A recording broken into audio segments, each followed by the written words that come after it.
더 많은 이야기, 구독, 좋아요, 알림 설정 부탁드립니다.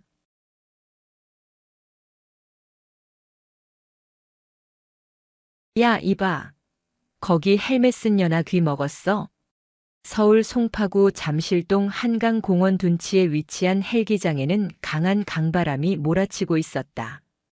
프로펠러가 돌아가며 일으키는 거센 풍압 때문에 옷자락이 펄럭이고 머리카락이 엉망이 되는 건 예사였지만 남자의 고함 소리는 그 소음마저 뚫고 들어올 만큼 날카롭고 신경질적이었다. 내 말 안 들려? 지금 사람이 불렀으면 당장 튀어와서 짐을 받아야 할 거 아니야. 빠져가지고는. 번쩍거리는 이탈리아제 맞춤 정장을 입은 남자는 짜증이 머리끝까지 난 표정으로 헬기장 입구에 서 있었다. 그는 대한민국 굴지의 건설 기업 태성건설의 전무이자 회장의 막내 아들인 박태무였다. 오늘 그는 중요한 골프 접대를 위해 급히 지방으로 내려가야 했고 회사 측에서 예약해둔 민간 헬기를 기다리는 중이었다. 하지만 약속 시간보다 10분이나 늦게 도착한 주제의 헬기가 바로 이륙 준비를 하지 않고 엔진 예열만 하며 대기하고 있자 화가 치밀어 오른 상태였다. 박태무의 시선 끝에는 육중한 국방색 수리온 헬기 한 대가 자리하고 있었다. 그리고 그 옆에는 짙은 녹색 비행복을 입고 검은색 조종사 헬멧을 푹 눌러 쓴 누군가가 기체의 꼬리 날개 부분을 유심히 살피고 있었다.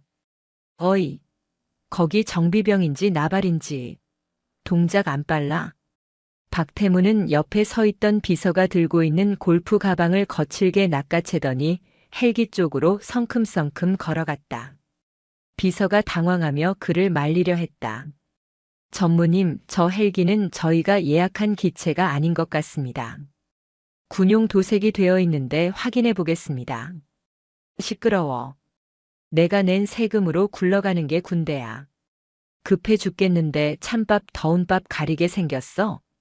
이미 박태무의 귀에는 아무것도 들리지 않았다. 그는 평소에도 군부대 관사나 시설 공사를 수주하며 군인들을 자신의 하청업체 직원 부리듯 해왔다. 그에게 군복 입은 사람은 그저 세금으로 밥 빌어먹는 아랫사람일 뿐이었다. 야! 박태무가 기어이 헬기 옆까지 다가가 정비를 하고 있던 군인의 어깨를 손가락으로 툭툭 쳤다. 기체의 상태를 점검하던 군인이 천천히 몸을 돌렸다. 헬멧에 검은 바이저가 내려져 있어 얼굴은 보이지 않았다. 다만 체구가 호리호리하고 비행복 태가 깔끔한 것으로 보아 앳된 부사관이나 위관급 장교처럼 보였다. 박태무는 턱짓으로 자신의 발치에 놓인 골프 가방을 가리켰다. 눈이 있으면 상황 파악이 될 텐데. 씻지 않고 뭐해? 헬멧을 쓴 군인은 미동도 하지 않았다. 바이저 너머의 시선이 박태무를 훑고 지나가는 것이 느껴졌다. 잠시 후 헬멧 안에서 기계음 섞인 차분한 목소리가 흘러나왔다. 여자의 목소리였다. 민간인은 헬기 접근 금지 구역입니다. 뒤로 물러나십시오. 뭐? 민간인? 박태무는 기가 차다는 듯 헛웃음을 터뜨렸다. 감히 일개 군바리가 그것도 여자가 명령조로 말하다니. 그는 입꼬리를 비틀며 비릿한 미소를 지었다. 아, 여자였어? 어쩐지 사이즈가 작다 했네. 야, 아가씨. 지금 상황 파악이 안 되나 본데 나 태성건설 박태무 전무야. 너네 부대 막사 지어준 게 우리 회사라고. 알아들어? 군인은 박태무의 자기소개에도 아랑곳하지 않고 고개를 돌려 다시 기체 점검을 하려 했다. 그 무시하는 태도에 박태무의 눈썹이 꿈틀거렸다. 그는 평생 남에게 거절당하거나 무시당해 본 적이 없는 사람이었다. 특히나 자신이 돈을 주는 을의 입장인 군인에게서는 더더욱 그랬다. 박태무가 홧김에 손에 들고 있던 스마트폰으로 헬기 몸체를 탕탕 두드렸다. 이봐, 김하사인지 박중사인지 모르겠는데 지금 쉬하지 말고 짐 실으라고. 내가 지금 골프 약속에 늦어서 기분이 아주 더럽거든. 내 아버지 친구가 누군지 알면 내가 이렇게 뻣뻣하게 못 굴 텐데.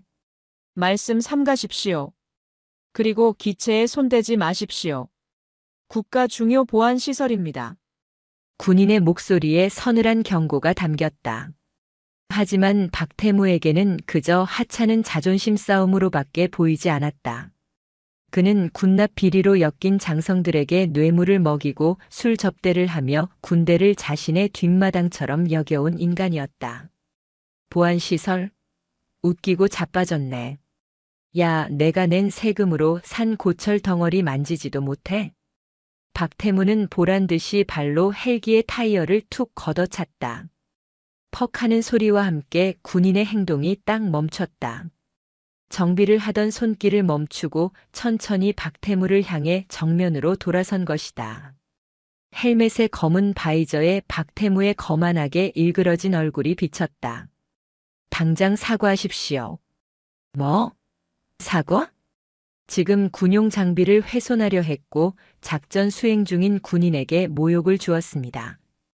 당장 사과하고 구역 밖으로 나가십시오. 이건 경고가 아니라 명령입니다. 명령? 박태무의 얼굴이 불그락푸르락해졌다. 감히 일개 정비관 주제에 어디서 명령질인가 싶었다. 뒤에서 지켜보던 비서실장이 사색이 되어 달려왔다. 전무님 참으십시오. 저쪽 분위기가 심상치 않습니다. 그냥 저희 헬기 기다리시죠. 시끄러워. 너는 저리 비켜. 박태무는 비서실장을 거칠게 밀쳐내고는 안주머니에서 두툼한 장지갑을 꺼냈다. 가죽 냄새가 진동하는 명품 지갑을 벌리더니 안에 들어있던 수표 몇 장과 5만 원권 지폐 뭉치를 거칠게 뽑아들었다. 그래, 군인 정신 투철하시다 이거지. 돈이 부족해서 이러는 거 아니야? 너네 월급 쥐꼬리만 한 거 내가 다 아는데 자존심 세우지 말고 이거 받고 짐이나 옮겨. 그는 돈뭉치를 쥔 손을 흔들며 조롱 섞인 어조로 말했다. 이 정도면 내 1년치 월급은 될 거다. 가서 커피도 좀 사오고 남은 건 용돈 해. 아가씨가 군대에서 기름 만지느라 고생이 많네. 피부 상하겠다. 군인은 대답이 없었다. 그 침묵을 긍정으로 받아들인 박태무는 피식 웃으며 손에 쥔 돈뭉치를 군인의 가슴팍을 향해 툭 던졌다. 팔라닥거리며 5만 원권 지폐들이 강바람에 흩날렸다. 몇 장은 군인의 비행복에 맞고 떨어졌고 몇 장은 헬멧 바이저를 스치고 바닥으로 곤두박질 쳤다. 잠실의 아스팔트 바닥 위로 노란 돈다발이 어지럽게 흩어졌다. 자, 이제 됐지? 얼른 움직여. 박태무는 손에 묻은 먼지를 털어내는 신용을 하며 돌아섰다. 그러나 등 뒤에서 들려온 목소리는 그가 예상한 비굴한 대답이 아니었다. 주어. 낮지만 분명한 위압감이 서린 목소리였다. 박태무가 멈칫하며 뒤를 돌아보았다.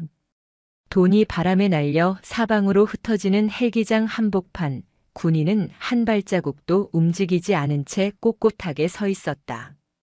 뭐라고 했냐 방금? 바닥에 떨어진 돈 줍고 그 더러운 손으로 훼손한 군명예에 대해 정식으로 사과하라고 했습니다. 이게 미쳤나 진짜. 박태무가 완전히 이성을 잃고 성큼성큼 다가가 군인의 멱살을 잡으려 손을 뻗었다. 그때였다. 군인의 손이 번개같이 움직여 박태무의 손목을 낚아챘다. 악소리가 날 정도로 강한 악력이었다. 여자의 힘이라고는 믿기지 않는 강도의 박태무가 비명을 질렀다. 아, 이거 안 나? 너 내가 누군지 알아? 우리 아버지가 국방부 장관이랑 형 동생 하는 사이야. 너 옷 벗고 싶어? 당장 영창 보내줄까? 박태무가 발악을 하며 소리쳤다. 군인은 박태무의 손목을 잡은 채 조금도 흔들리지 않는 자세로 차갑게 말했다.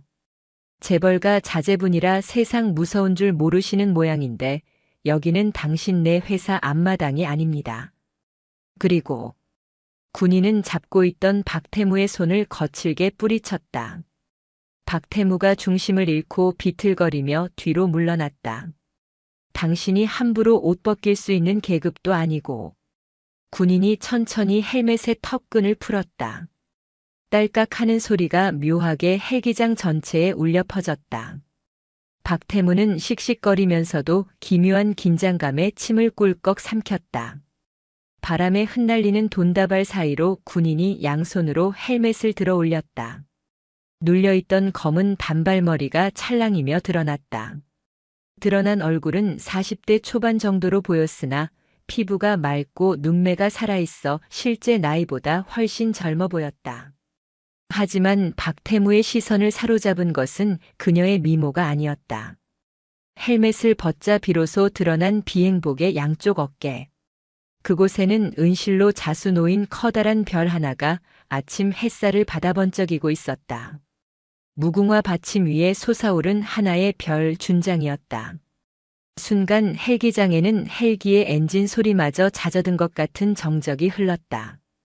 박태무는 자신의 눈을 의심했다. 하사나 중사, 기껏해야 위관급 장교일 거라 생각했던 여자의 어깨에 장군의 상징인 별이 달려 있었기 때문이다. 별. 박태무의 입에서 바보 같은 소리가 새어나왔다. 상황 파악이 덜 된 뇌가 현실을 부정하려 애쓰고 있었다. 저렇게 젊은 여자가, 아니 저런 곳에서 정비를 하고 있던 사람이 장군일 리가 없었다. 코스프레인가 하는 생각마저 들었다. 하지만 그녀 차은솔 준장의 눈빛은 진짜였다. 수많은 작전과 사선을 넘나든 지휘관만이 가질 수 있는 서늘하고도 묵직한 살기가 박태무를 짓누르고 있었다. 차은솔 준장이 헬멧을 옆구리에 끼고 흐트러진 머리를 쓸어넘기며 나지막이 입을 열었다. 태성건설 박태무 전무. 내 월급이 쥐꼬리만 한지는 모르겠지만 내 명예는 당신 전 재산을 털어도 못 살 텐데. 그녀가 바닥에 떨어진 수표 한 장을 군화발로 지그시 밟으며 말을 이었다.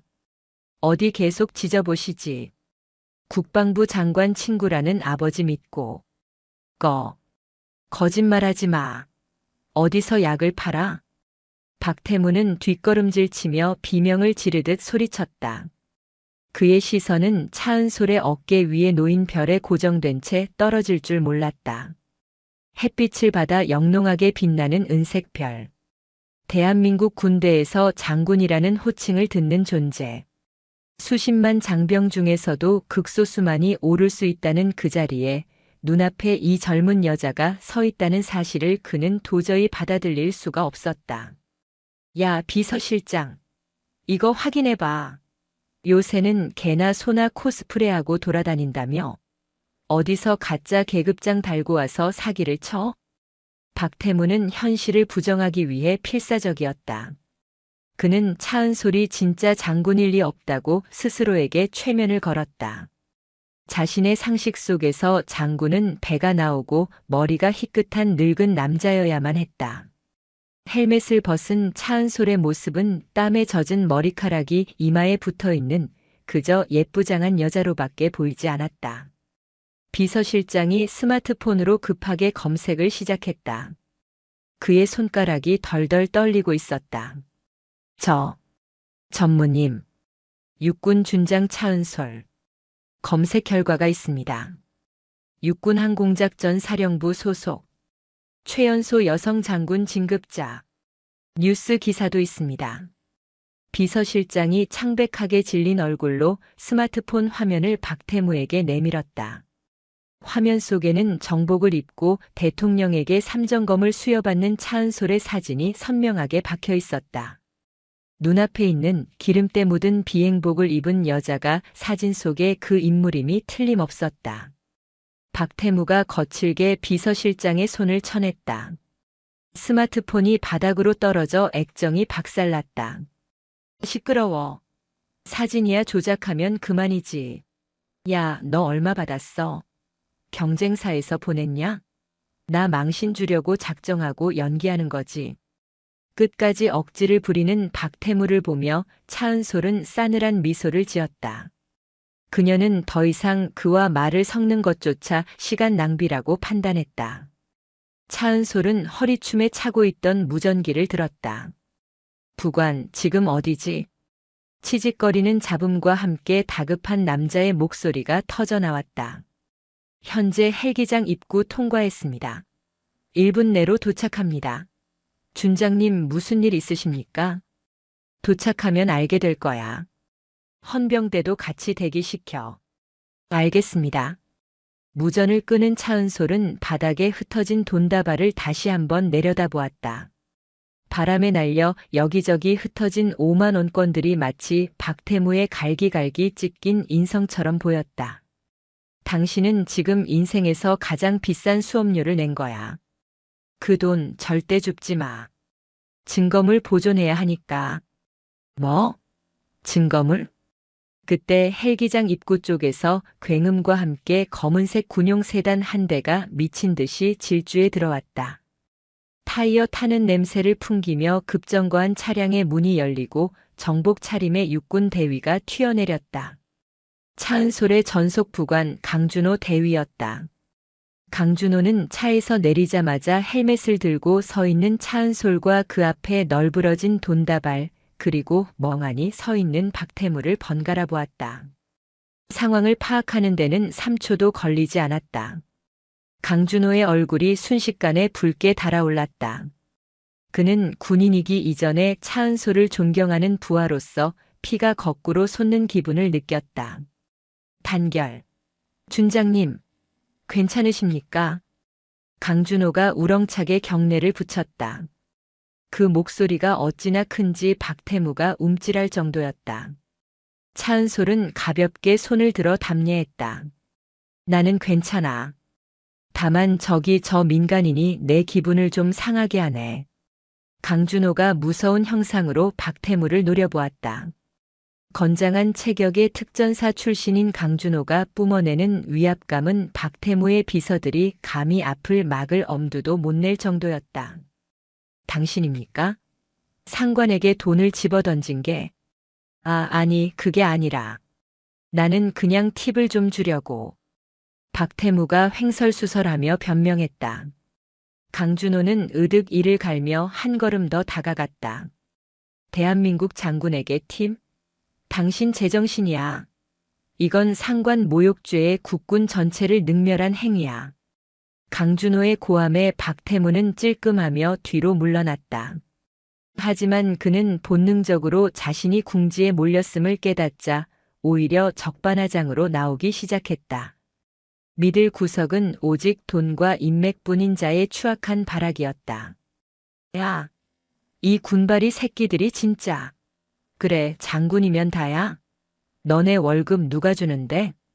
내가 낸 세금으로 먹고 살면서 국민한테 일해도 돼? 내가 누군지 알아? 국방부 장관한테 지금 전화 한 통이면 니들 옷 다 벗길 수 있어. 박태무는 떨리는 손으로 다시 휴대폰을 꺼내려 했다. 그러나 그의 손은 주머니에 닿기도 전에 멈춰야 했다. 두두두두두두. 멀리서부터 들려오던 헬기 로터 소리가 점점 더 커지더니 잠실 상공을 뒤덮을 만큼 거대한 진동으로 변했다. 박태무와 비서들, 심지어 강준호 대위까지 하늘을 올려다보았다. 저 멀리서 검은색 블랙호크 헬기 3대가 편대를 이루며 헬기장으로 접근하고 있었다. 가운데 있는 헬기의 옆면에는 붉은색 바탕에 금색 별 4개, 대장을 상징하는 성판이 선명하게 붙어 있었다. 저건 또 뭐야? 박태무가 너클 잃고 중얼거렸다. 차은솔이 싸늘하게 웃으며 말했다. 진짜 VIP 오셨네. 당신이 그렇게 찾던 국방부 장관 친구분. 헬기장이 거대한 폭풍 속에 잠겼다. 육군 참모총장이 탑승한 UH-60 블랙호크 헬기가 일으키는 하강풍은 아까 차은솔이 정비하던 수리온과는 차원이 달랐다. 바닥에 널려있던 돈다발들이 회오리 바람을 타고 공중으로 솟구쳤다가 사방으로 흩뿌려졌다. 마치 하늘에서 돈비가 내리는 듯한 기괴한 광경이었다. 박태무는 눈을 뜰 수 없는 모래바람 속에서 휘청거렸다. 헬기가 착륙하고 로터가 서서히 멈추자 헬기장 외곽에 대기하고 있던 헌병들이 우르르 달려나와 도열했다. 절도 있는 동작, 서슬 퍼런 눈빛. 그 중심에 헬기의 문이 열리고 한 노장군이 모습을 드러냈다. 육군참모총장 남궁현 대장이었다. 그는 백전노장다운 다부진 체격에 세월의 흔적이 묻어나는 깊은 주름을 가지고 있었다. 베레모 아래로 보이는 눈빛은 맹금류처럼 날카로웠다. 그가 트랩을 내려오자 차은솔과 강준호가 동시에 칼 같은 경례를 올렸다. 단결. 차 장군. 고생이 많군. 남궁현 총장은 인자한 미소로 차은솔의 경례를 받았다. 그는 차은솔을 매우 아끼는 후배이자 능력 있는 지휘관으로 신뢰하고 있었다. 그런데 총장의 시선이 바닥으로 향하는 순간 미소가 순식간에 사라졌다. 아스팔트 바닥에 어지럽게 널려있는 5만원권 지폐들과 수표들. 그리고 그 한가운데에 얼굴이 하얗게 질린 채 서 있는 낯선 사내. 총장의 눈썹이 꿈틀했다. 차 장군. 이게 다 뭔가? 웬 돈인가? 총장의 묵직한 저음이 헬기장에 울려 퍼졌다.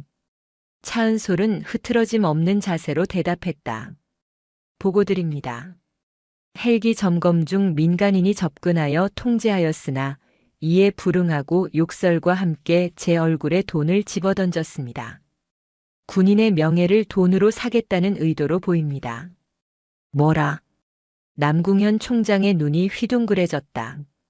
그는 믿기지 않는다는 표정으로 박태무를 바라보았다. 이봐 젊은이. 자네가 그랬나? 대한민국 장군에게 돈을 던져. 박태무는 입이 딱 벌어졌다. 별이 하나도 감당하기 힘든데 눈앞에 나타난 노인은 별이 4개였다. 게다가 주변에 깔린 헌병들의 살벌한 기세에 다리가 후들거려 서 있기조차 힘들었다. 하지만 그는 여기서 밀리면 끝장이라는 생각에 억지로 목소리를 높였다. 아니, 그게 아니라 저 여자가 아니, 저 군인이 먼저 시비를 걸었단 말입니다. 나는 태성건설 전무 박태무요. 우리 아버지가 누군지 아시오? 당신들한테 매년 기부금 내는 게 누군데 이래. 박태무는 끝까지 상황 파악을 하지 못하고 태성건설이라는 간판을 들이밀었다. 그 말을 들은 남궁현 총장의 표정이 싸늘하게 식었다. 그는 천천히 허리를 굽혀 바람에 날려 자신의 군화 발치까지 온 5만원권 한 장을 주워들었다. 태성건설. 그래, 자네 부치는 내 잘 알지. 군 막사 짓는다고 수의계약 따내려고 내 사무실 문지방이 닳도록 드나들던 양반이군. 총장은 손에 든 지폐를 박태무의 눈앞에 들이밀었다.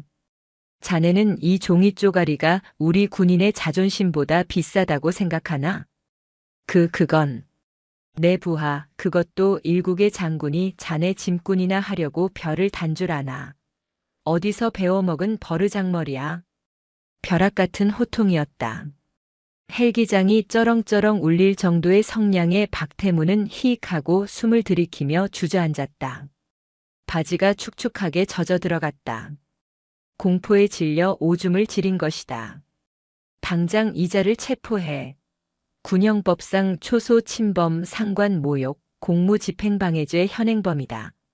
총장의 명령이 떨어지자 대기하고 있던 헌병들이 박태무와 그의 비서들에게 달려들었다. 이거 안 나? 나 태성건설 전무야. 변호사 불러. 박태무가 발버둥을 쳤지만 헌병들은 가차없이 그의 팔을 뒤로 꺾어 제압했다. 얼굴이 아스팔트 바닥에 처박혔다. 지식여진 뺨 위로 흙먼지가 묻었다. 조금 전까지 그가 차은솔에게 던졌던 돈다발 위를 그 자신이 뒹굴게 된 꼴이었다.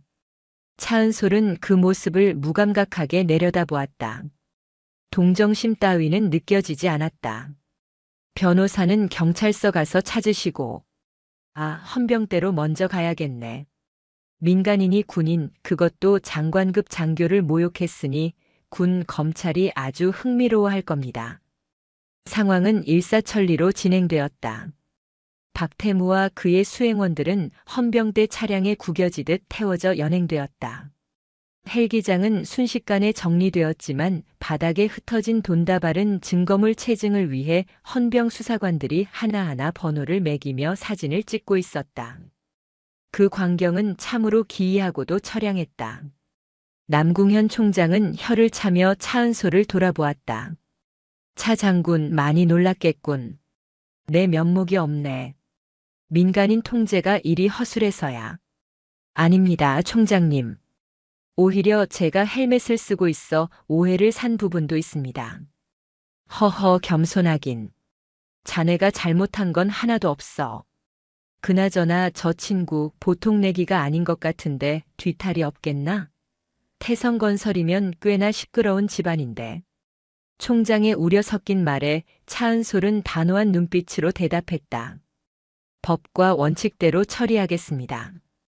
저 개인이 겪은 모욕이 아니라 제복을 입은 모든 군인에 대한 모욕이라고 생각합니다. 절대 합의는 없습니다. 좋아. 아주 훌륭해. 내가 뒤에서 든든하게 받쳐줄 테니 소신껏 밀고 나가게. 국방부 법무관리관실에도 내가 직접 이야기해 두지. 감사합니다. 총장의 격려를 받은 차은솔은 곧바로 강준호 대위에게 지시를 내렸다. 강 대위 지금 즉시 현장 CCTV 확보하고 아까 박태무가 했던 발언들 녹취록 작성해. 그리고 내 헬멧에 장착된 액션캠 영상도 백업해둬. 놈들이 돈으로 언론 플레이하기 전에 우리가 먼저 팩트를 쥐고 있어야 해. 예, 알겠습니다. 이미 헌병대에서 블랙박스 영상 확보 중입니다. 차은솔은 철두철미했다. 그녀는 단순히 감정적인 복수가 아니라 박태무라는 인간을 사회적으로 완전히 매장시키기 위한 법적, 사회적 처형을 준비하고 있었다. 한편 송파 경찰서가 아닌 수도방 위사령부 헌병단 조사실로 끌려간 박태무는 완전히 넋이 나간 상태였다. 철창이 쳐진 좁은 조사실, 딱딱한 철제 의자. 평생 최고급 소파에만 앉아봤던 그에게 이곳은 지옥이나 다름없었다. 야, 내 변호사 언제 와?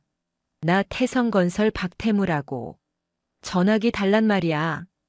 그가 고래고래 소리를 질렀지만 조사관은 눈 하나 깜짝하지 않았다. 피의자 조용히 하십시오. 여기는 당신 회사 임원실이 아닙니다.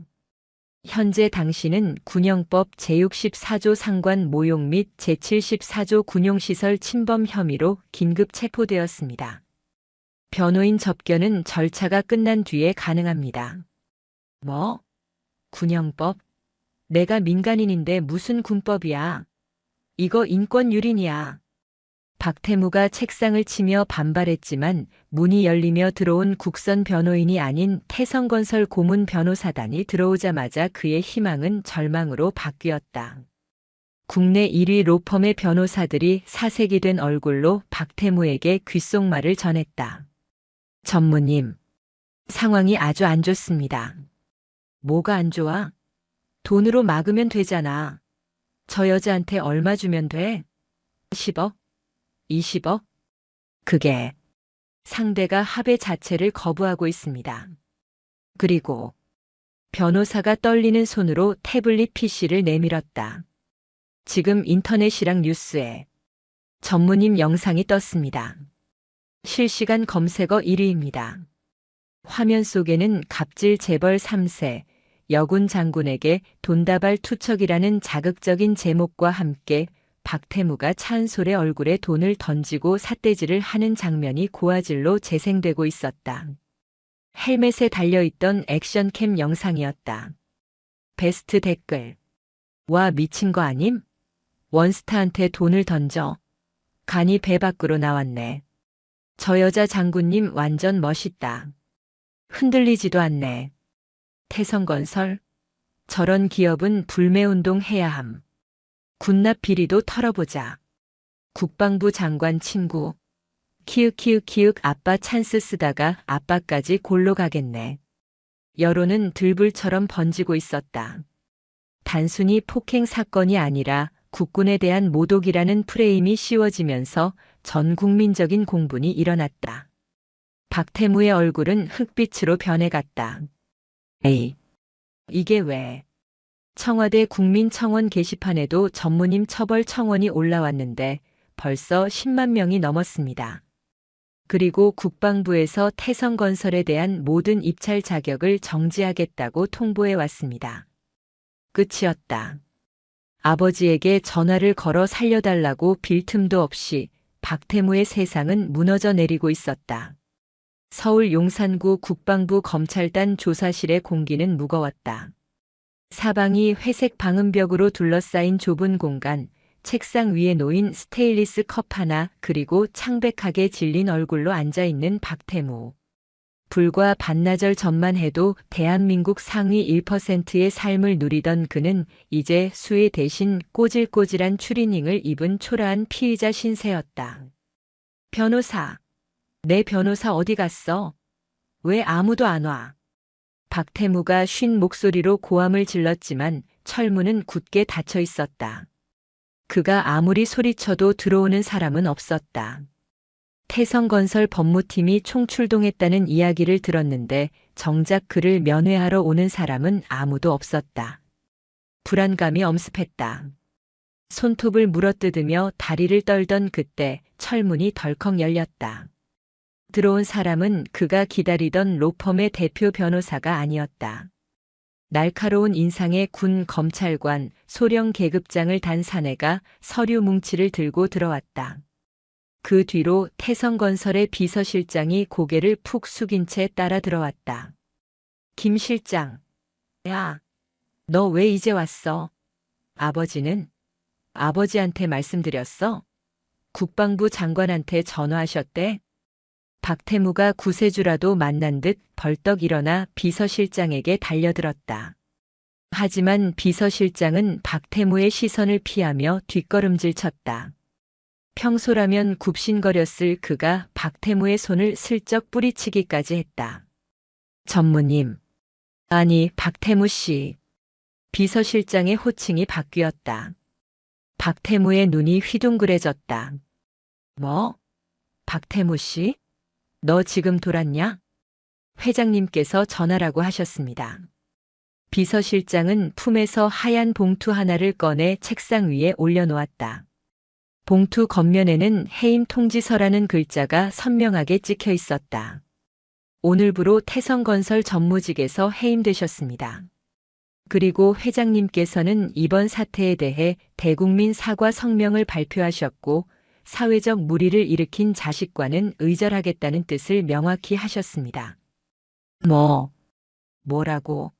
아버지가 나를 버려? 거짓말하지 마. 내가 막내 아들인데 나를 버린다고. 이미 주주총회가 소집되었습니다. 그룹 이미지가 바닥을 쳤고 주가가 폭락해서 주주들의 원성이 하늘을 찌릅니다. 회사를 살리기 위해서는 꼬리를 자르는 수밖에 없습니다. 변호인단도 전원 철수했습니다. 이제 당신을 변호할 사람은 태성건설에 없습니다.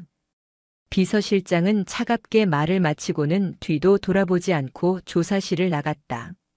철문이 쾅 닫히는 소리가 박태무의 심장에 쐐기를 박았다. 거짓말이야. 이거 다 꿈이야. 아버지. 박태무가 문을 두드리며 울부짖었지만 소용없었다. 군 검찰관이 한심하다는 듯 혀를 차며 책상을 군화발로 걷어찼다. 쾅 하는 소리에 박태무가 딸꾹질을 하며 주저앉았다. 자, 상황 파악 끝났으면 앉으시지. 이제 당신 뒤를 봐줄 백은 없어. 국방부 장관. 그 양반이 지금 제일 먼저 자네 구속 수사하라고 지시했어. 자기까지 불똥 튈까봐 전전긍긍하고 있거든. 군 검찰관이 서류를 넘기며 비릿하게 웃었다. 상관 모욕, 초소 침범, 폭행, 협박. 죄목이 아주 화려해. 게다가 국민청원이 20만 명을 넘었어. 여론이 너를 찢어 죽이고 싶어 안달이 났다는 소리야. 판사가 미치지 않고서야 너한테 집행유예를 줄까? 징역 살 준비나 해. 자, 잘못했습니다. 검사님, 제가 돈 드릴게요. 얼마면 됩니까? 50억? 100억? 해외 계좌에 돈 많습니다. 제발 한 번만 봐주세요. 박태무는 바짓가랑이를 붙잡고 애원했다. 평소 돈으로 모든 것을 해결해 왔기에 이번에도 통할 거라 믿었다. 하지만 검찰관의 표정은 싸늘하게 굳었다. 이봐요, 박태무 씨. 당신은 아직도 상황 파악이 안 되나 본데 당신이 던진 그 돈다발이 당신 목을 조르는 올가미가 된 거야. 대한민국 군인을 돈으로 매수하려고 해? 죄목 하나 더 추가해줘. 검찰관은 녹음기를 켜며 차갑게 선언했다. 조사 시작합니다. 묵비권 행사하든 말든 상관없습니다. 이미 증거는 차고 넘치니까. 박태무는 그제야 깨달았다. 자신이 갇힌 이곳은 돈도 인맥도 아버지의 후광도 통하지 않는 완벽한 벼랑 끝이라는 사실을. 그는 차가운 시멘트 바닥에 엎드려 짐승처럼 오열했다. 사건 발생 2주 후 서울중앙지방법원 형사 합의부 법정 앞은 그야말로 인산인해였다. 수백 명의 취재진과 시민단체 그리고 예비역 군인들이 몰려나와 피켓을 들고 시위를 벌이고 있었다. 갑질 재벌 구속하라, 군인의 명예를 짓밟은 자, 법정 최고형으로 다스려라. 법원 복도까지 가득 찬 인파를 뚫고 호송차 한 대가 도착했다. 문이 열리고 포승줄에 묶인 박태무가 끌려 나왔다. 불과 보름 만에 그는 10년은 늙어 보였다. 덥수룩한 수염, 퀭한 눈, 헐렁한 수의 가슴에는 파란색 수용 번호가 달려 있었다. 박태무 씨, 혐의 인정하십니까? 차은솔 준장에게 사과하셨습니까? 아버지가 의절하셨다는데 심정이 어떻습니까? 카메라 플래시가 기관총처럼 터지며 그의 눈을 멀게 했다. 계란 하나가 날아와 그의 이마에 터졌다. 노른자가 흘러내렸지만 그는 닦을 손조차 묶여 있었다. 고개를 푹 숙인 채 도망치듯 법정으로 들어가는 그의 등 뒤로 시민들의 야유가 쏟아졌다. 반면 10분 뒤 도착한 차은솔 준장의 등장에는 정적과 함께 경외감이 흘렀다. 그녀는 티끌 하나 없이 다림질된 짙은 녹색 정복 차림이었다. 가슴에는 화려한 약장이, 어깨에는 찬란한 은색 별이 빛나고 있었다. 정모를 눌러쓴 그녀의 표정은 비장하고 단호했다. 그녀가 취재진 앞을 지나갈 때 예비역 노인들이 거수 경례를 올렸다. 차은솔은 그들에게 가볍게 목례를 하고 법정으로 들어섰다. 재판이 시작되고 검사 측에서 증거 영상을 재생했다. 대형 스크린에 박태무가 차은솔의 얼굴에 돈다발을 집어던지며 군발이 주제해라고 폭언하는 장면이 적나라하게 흘러나왔다. 법정 내 방청석에서 탄식과 욕설이 터져나왔다. 저런 천하의 호로자식 같으니라고. 판사님, 저놈 엄벌에 처해주세요. 판사가 의사봉을 두드리며 장례를 진정시켜야 했다. 피고인석에 앉은 박태무는 고개를 들지 못하고 부들부들 떨고 있었다. 자신의 추악한 민낯이 전 국민 앞에서 까발려지는 순간이었다. 증인석에 앉은 차은솔 준장이 마이크를 잡았다. 판사가 물었다. 피해자, 피고인에게 하고 싶은 말이 있습니까? 차은솔은 잠시 침묵하다가 박태무를 똑바로 응시했다. 그녀의 눈빛에는 한치의 흔들림도 없었다. 존경하는 재판장님. 저는 오늘 개인의 억울함을 호소하러 이 자리에 나온 것이 아닙니다. 그녀의 목소리는 차분하지만 힘이 있었다. 법정 안의 모든 사람이 숨을 죽이고 그녀의 입을 주목했다. 저자가 제 얼굴에 던진 것은 단순히 종이돈이 아니었습니다.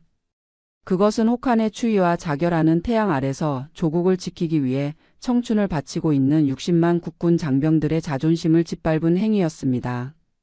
저는 그 모욕감을 씻어내기 위해 그리고 돈이면 다 된다고 믿는 저 오만한 착각을 깨트리기 위해 어떠한 합의도 하지 않았습니다.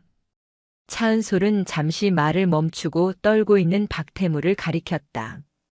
돈으로 계급을 살 수 없고 돈으로 명예를 덮을 수 없다는 것을 이 재판을 통해 증명해 주십시오.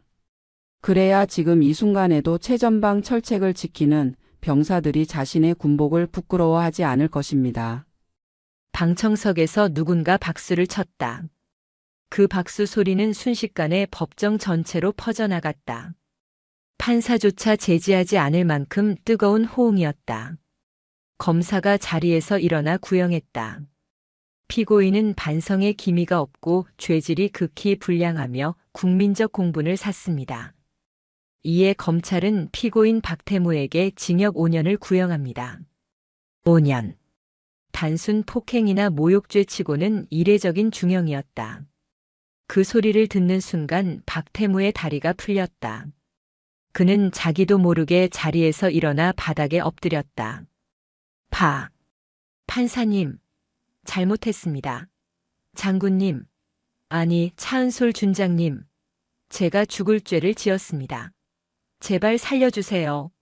감옥만은 안 됩니다. 저 폐소공포증도 있고 공황장애도 있어요. 제발. 그는 체면이고 뭐고 다 집어치우고 바닥을 기며 차은솔 쪽으로 손을 뻗었다. 콧물과 눈물이 범벅이 된 얼굴은 가관이었다. 재벌 3세의 위험은 온데간데 없고 그저 살려달라고 비는 비루한 범죄자만 남았다. 법정 경위들이 달려들어 그를 제지하고 끌어냈다. 차은솔은 바닥을 기며 울부짖는 박태무를 싸늘하게 내려다보았다. 마치 벌레를 보는 듯한 눈빛이었다. 그녀는 입모양으로 짧게 말했다. 주워 담기엔 너무 늦었어. 끌려나가는 박태무의 절규가 법정 문 밖으로 사라질 때까지 차은솔은 자세를 흐트리지 않았다. 그것은 완벽한 승리이자 가장 처절한 응징이었다. 경기도 의왕시 서울구치소의 육중한 철문이 쾅 하는 소리와 함께 닫혔다. 그 소리는 마치 박태무의 인생이 끝났음을 알리는 종소리처럼 들렸다. 그는 포승줄에 묶인 채 교도관의 손에 이끌려 복도를 걷고 있었다. 빨리빨리 좀 다닙시다. 3502번, 여기가 호텔인 줄 알아? 교도관이 곤봉으로 박태무의 등을 툭 밀었다. 3502번. 그것이 이제 박태무의 이름이었다. 태성건설 전무라는 직함도 재벌 3세라는 수식어도 이곳에서는 아무런 효력이 없었다. 그는 지급받은 누런색 수의를 입고 있었다. 사이즈가 맞지 않아 소매는 짧았고 바지는 헐렁했다. 평생 이탈리아 장인이 만든 수트만 입던 그에게 까칠까칠한 싸구려 면직물의 감촉은 고문이나 다름없었다. 자, 여기가 내가 지낼 방이다. 들어가. 교도관이 철창문을 열고 그를 밀어 넣었다. 박태무가 비틀거리며 방 안으로 들어섰다.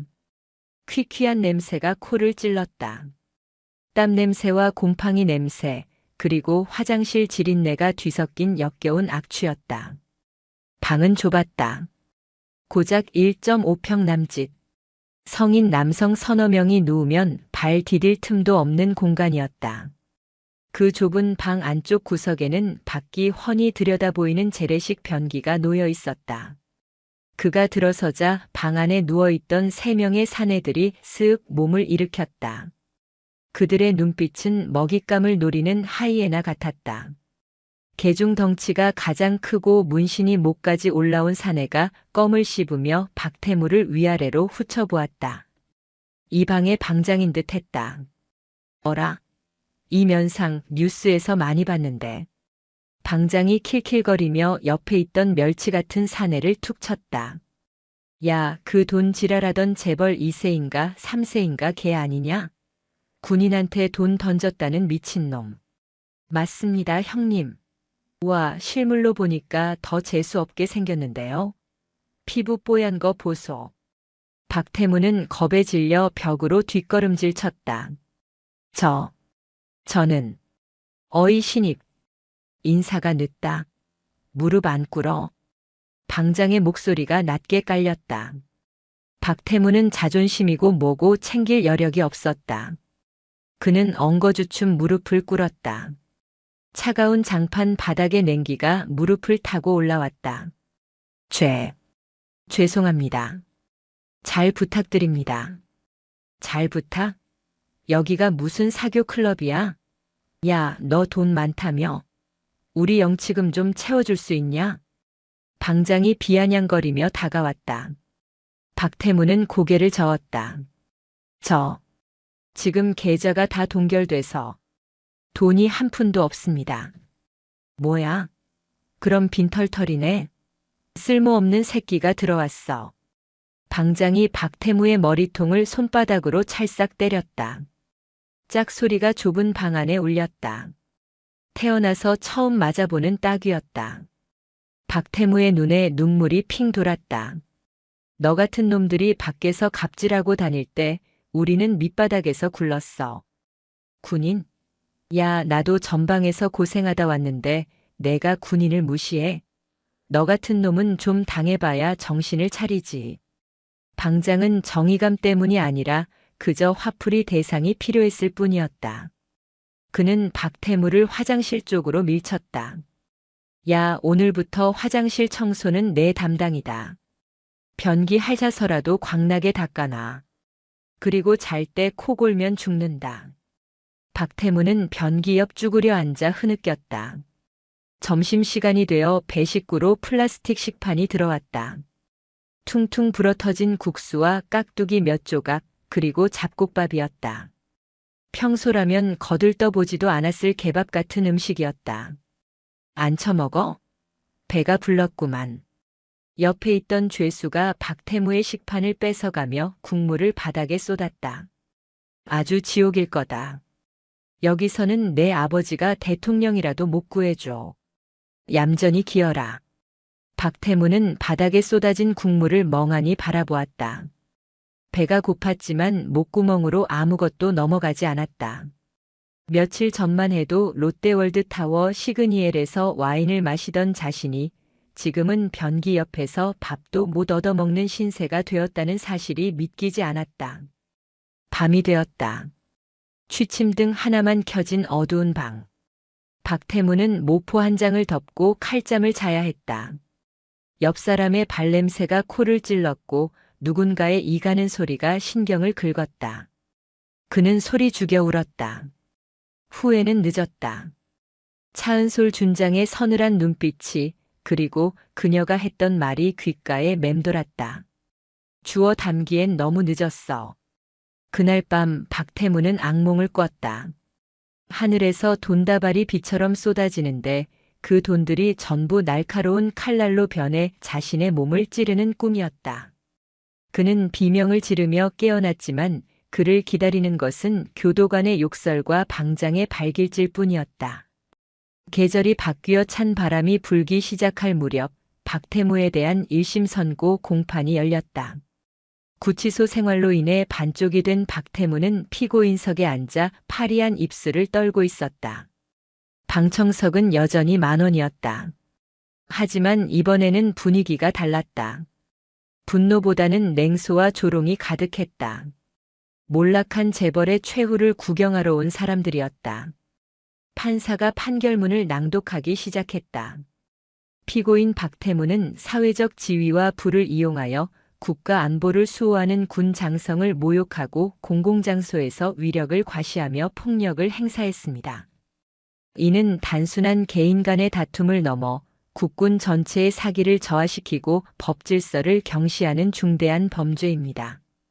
판사는 안경을 치켜올리며 박태무를 내려다보았다. 피고인은 범행 초기 혐의를 부인하고 피해자를 매수하려 시도하는 등 죄질이 매우 불량합니다. 또한 피해자 차은솔 준장은 피고인의 엄벌을 탄원하고 있으며 국민들의 법 감정 또한 피고인을 용서하지 않고 있습니다. 침묵이 흘렀다. 박태무는 숨조차 쉴 수 없었다. 이에 본 재판부는 피고인 박태무에게 징역 3년을 선고한다. 또한 피해자에 대한 명예훼손 및 정신적 피해 보상금으로 금 5억 원을 배상할 것을 명한다. 땅. 의사봉 소리가 법정에 울려 퍼졌다. 3년. 실형이었다. 집행유예 따위는 없었다. 방청석에서 환호와 박수가 터져나왔다. 만세. 정의는 살아있다. 속이 다 시원하다. 평생 감옥에서 썩어라. 박태무는 다리에 힘이 풀려 주저앉았다. 교도관들이 그의 양팔을 잡아 일으켰다. 그는 끌려나가며 방청석을 돌아보았다. 혹시라도 아버지가 가족이 와 있지 않을까 하는 신락 같은 희망 때문이었다. 하지만 태성건설 관계자는 단 한 명도 보이지 않았다. 그는 철저히 버려졌다. 판결은 형사처벌로 끝나지 않았다. 차은솔 준장 측이 제기한 민사소송과 가압류 절차가 즉각 집행되었다. 다음 날 서울 용산구 한남동의 고급 빌라촌인 유엔빌리지. 대한민국 최고의 부촌이라 불리는 이곳에 위치한 박태무의 펜트하우스 현관문이 강제로 열렸다. 법원 집행관들과 노란 조끼를 입은 인부들이 우르르 들이닥쳤다. 박태무 소유의 동산 및 부동산에 대한 압류 집행을 시작합니다. 집행관의 건조한 목소리와 함께 빨간 딱지라 불리는 압류물 표목이 집안 곳곳에 붙기 시작했다. 수천만 원을 호가하는 수입 가구, 거실 벽에 걸린 유명 화가의 그림, 드레스룸을 가득 채운 명품 양복과 시계들. 박태무가 자신의 과시욕을 채우기 위해 사모았던 모든 사치품에 붉은 딱지가 덕지덕지 붙었다. 이거 조심해서 옮겨. 흠집 나면 경매가 떨어져.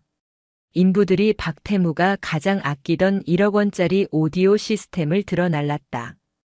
지하 주차장에서는 그의 애마였던 람보르기니와 벤틀리가 견인차에 매달려 끌려나가고 있었다. 이 모든 과정은 방송사 카메라를 통해 생중계되었다. 네, 시청자 여러분. 지금 보시는 화면은 갑질 사건으로 구속된 박태무 전 전무의 자택 압류 현장입니다.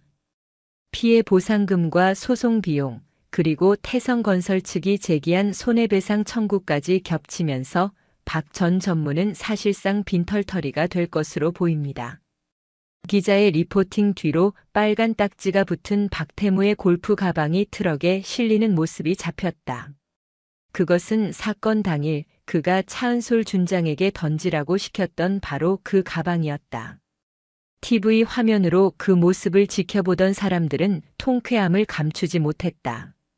인터넷 커뮤니티는 축제 분위기였다.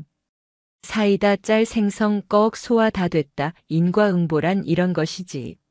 모든 것을 잃었다. 명예, 돈, 가족, 그리고 자유까지. 박태무라는 이름 석자는 이제 대한민국에서 실패한 인생과 패가망신의 대명사가 되어버렸다. 그 시각 육군항공작전 사령부 관사. TV 뉴스를 보고 있던 강준호 대위가 리모컨으로 전원을 껐다. 그는 소파에 앉아 차를 마시고 있는 차은솔 준장을 바라보았다. 준장님 뉴스 보셨습니까? 박태무 집안 살림살이가 다 경매로 넘어갔답니다. 완전히 파산이랍니다. 차은솔은 찻잔을 내려놓으며 담담하게 고개를 끄덕였다. 그녀의 표정에는 기쁨도 슬픔도 없었다. 그저 해야 할 일을 마친 군인의 평온함만이 감돌았다. 그 사람의 불행을 즐길 필요는 없어. 단지 자신이 저지른 일에 대한 책임을 지는 것뿐이니까. 정말 대단하십니다. 저라면 놈이 망하는 걸 보며 샴페인이라도 터뜨렸을 텐데요. 강 대위 군인의 승리는 적을 짓밟는 데서 오는 게 아니야. 우리가 지켜야 할 가치를 끝까지 수호했을 때 오는 거지. 이번 일로 사람들이 군복의 무게를 조금이라도 알아준다면 그걸로 좋게. 차은솔은 자리에서 일어나 창가로 다가갔다. 창밖에는 그녀가 지휘하는 헬기 부대의 활주로가 펼쳐져 있었다. 질서정연하게 도열한 헬기들이 햇빛을 받아 빛나고 있었다. 준비해. 내일 국방부에서 훈장 수여식이 있어. 너도 같이 가야지. 네, 알겠습니다. 강준호의 우렁찬 대답이 관사에 울렸다. 몰락한 자는 감옥이라는 구렁텅이로 떨어졌고 명예를 지킨 자는 가장 높은 곳으로 비상할 준비를 하고 있었다. 3년이라는 시간은 길다면 길고 짧다면 짧은 시간이었다. 경기도 안양시 안양교도소의 육중한 철문이 열리고 한 남자가 세상 밖으로 걸어 나왔다. 계절은 겨울의 한복판, 살을 애는 듯한 칼바람이 앙상하게 마른 남자의 뺨을 때렸다. 박태무였다. 하지만 예전의 재벌 3세 박태무의 모습은 어디에도 없었다. 머리는 듬성듬성 빠져 있었고 피부는 거칠었으며 치아는 영양실조와 잇몸 질환으로 인해 몇 개가 빠져 있었다. 그가 입고 있는 옷은 출소자 지원 단체에서 기부한 낡은 패딩 점퍼와 무릎이 튀어나온 트레이닝복 바지뿐이었다. 누구? 없나? 박태무는 떨리는 눈으로 교도소 앞 주차장을 두리번거렸다. 3년 전 그가 구속되기 전까지만 해도 그의 곁에는 항상 수행비서와 경호원들이 벌떼처럼 붙어 있었다. 하지만 지금 그곳에는 삭막한 아스팔트 바닥 위를 굴러다니는 낙엽뿐이었다. 아무도 오지 않았다. 아버지도 형제들도 그가 돈을 뿌려대며 거느렸던 친구들도 빌어먹을. 박태무는 입술을 깨물었다. 피비린내가 났다.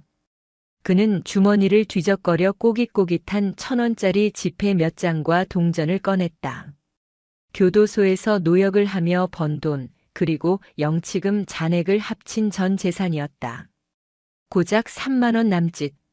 한때 밥 한 끼에 30만 원을 우습게 쓰던 그에게는 너무나 비현실적인 액수였다. 그는 버스를 타고 서울로 향했다. 그가 갈 곳은 한남동의 대저택이 아니었다. 그 집은 이미 경매로 넘어가 남의 손에 들어간 지 오래였다. 그가 향한 곳은 서울역이었다. 갈 곳 없는 자들이 마지막으로 모여드는 곳. 서울역 광장은 화려한 도시의 불빛과 대비되어 더욱 춥고 어두웠다. 박태무는 무료 급식소 줄 끝에 서서 고개를 푹 숙였다. 자존심? 그런 건 사치였다. 당장 백가죽이 등짝에 붙을 것 같은 허기가 그를 지배했다. 아저씨, 여기 식판이요. 봉사자가 건넨 김이 모락모락 나는 국밥을 받아든 박태무는 허겁지겁 숟가락을 놀렸다. 국물이 턱을 타고 흘러내려도 닦을 생각조차 하지 않았다.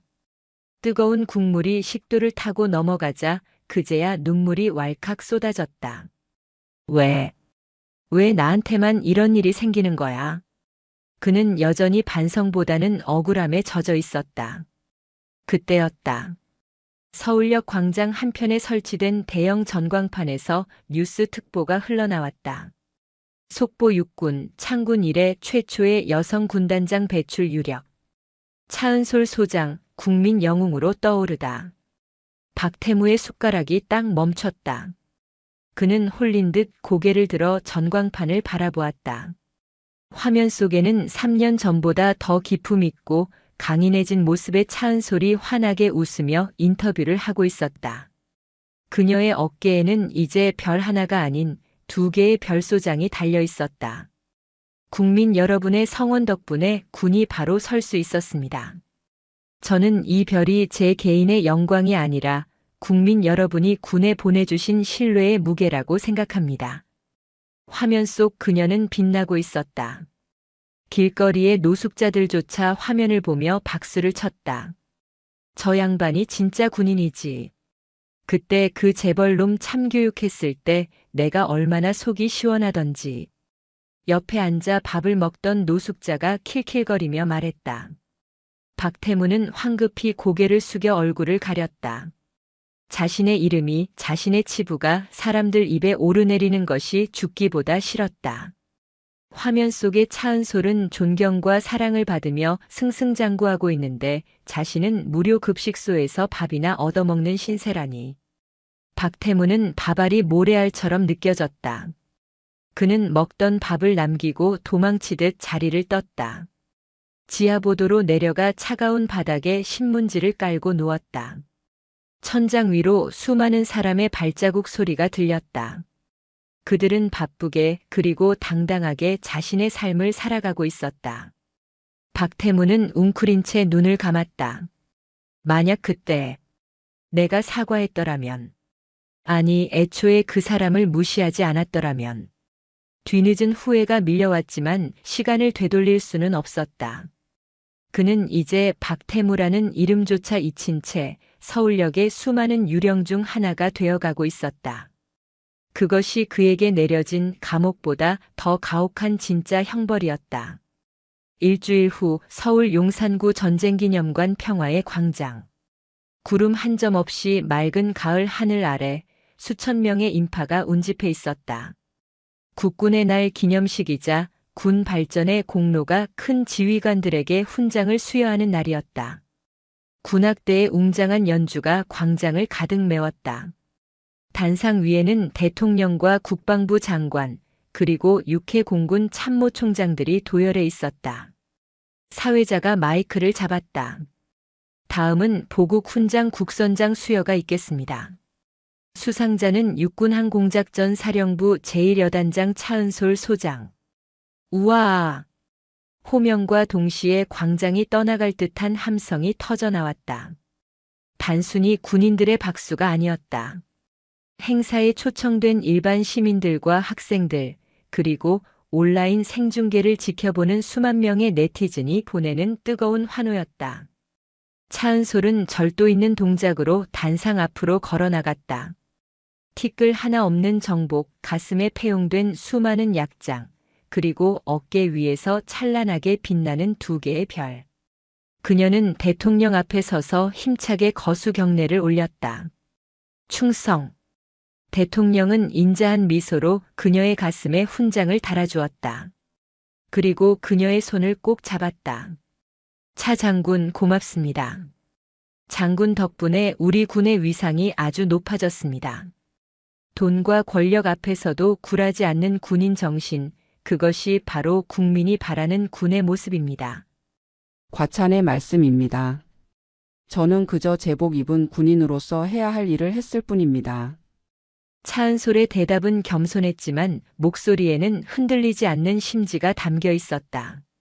시상식이 끝나고 차은솔이 단상을 내려오자 익숙한 얼굴이 그녀를 맞이했다. 이제는 소령으로 진급한 강준호였다.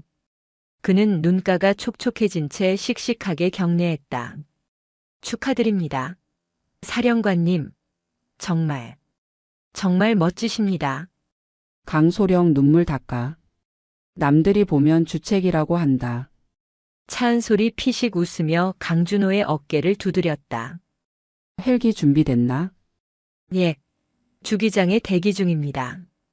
오늘 비행은 사령관님께서 직접 조종관을 잡으신다고 해서 정비팀이 밤새 닦고 조여놨습니다. 차은솔은 고개를 끄덕였다. 그녀는 의전용 세단을 마다하고 헬기장으로 향했다. 그곳에는 그녀의 분신과도 같은 육중한 공격 헬기, 아파치 가디언이 위용을 뽐내며 대기하고 있었다. 그녀는 정복 재킷을 벗어 강준호에게 건네고 익숙한 손놀림으로 비행복을 입었다. 그리고 3년 전 박태무가 돈을 던졌던 그 헬멧을 다시 집어들었다. 헬멧 표면에는 그때의 흠집이 희미하게 남아 있었지만 그녀는 그것을 지우지 않았다. 그 상처야말로 그녀가 지켜낸 명예의 훈장이나 다름없었기 때문이다. 탑승한다. 차은솔이 조종석에 올라타 헬멧을 썼다. 바이저가 내려오고 그녀의 눈빛이 매섭게 빛났다. 엔진 시동 버튼을 누르자 거대한 로터가 굉음을 내며 돌아가기 시작했다. 두두두두두두두. 심장을 울리는 엔진 소리, 온몸으로 전해지는 진동. 차은솔은 조종관을 꽉 쥐었다. 이 순간만큼은 그녀는 장군도 영웅도 아닌 하늘을 사랑하는 파일럿이었다. 이륙 허가 요청. 관제탑 카피. 이륙을 허가합니다. 차은솔 장군님, 안전 비행하십시오. 그리고 존경합니다. 관제탑 통신병의 떨리는 목소리가 헤드셋을 통해 들려왔다. 차은솔은 미소를 지으며 콜렉티브 피치를 당겼다. 거대한 기체가 중력을 거스르고 가볍게 떠올랐다. 눈 아래로 서울의 전경이 파노라마처럼 펼쳐졌다. 한강의 물결이 햇빛을 받아 반짝이고 저 멀리 남산타워가 손에 잡힐 듯 가까워졌다. 차은솔은 기술을 높였다. 더 높이, 더 멀리. 그녀는 알고 있었다. 자신이 날아오르는 이 높이만큼 대한민국 군인의 자존심도 함께 올라갔다는 것을. 그리고 어딘가 어두운 골목에서 후회하고 있을 누군가에게는 이 비행 소리가 영원히 지워지지 않는 천둥 소리로 기억되리라는 것을. 정의는 반드시 승리한다. 그리고 명예는 지키는 자의 것이다. 차은솔이 조종하는 헬기가 파란 가을 하늘을 가르며 힘차게 비상했다. 그 뒤로 하얀 비행운이 길게 이어지며 마치 그녀의 앞날을 축복하는 길처럼 빛나고 있었다. 진정한 군인 차은솔. 그녀의 비행은 이제 막 시작이었다.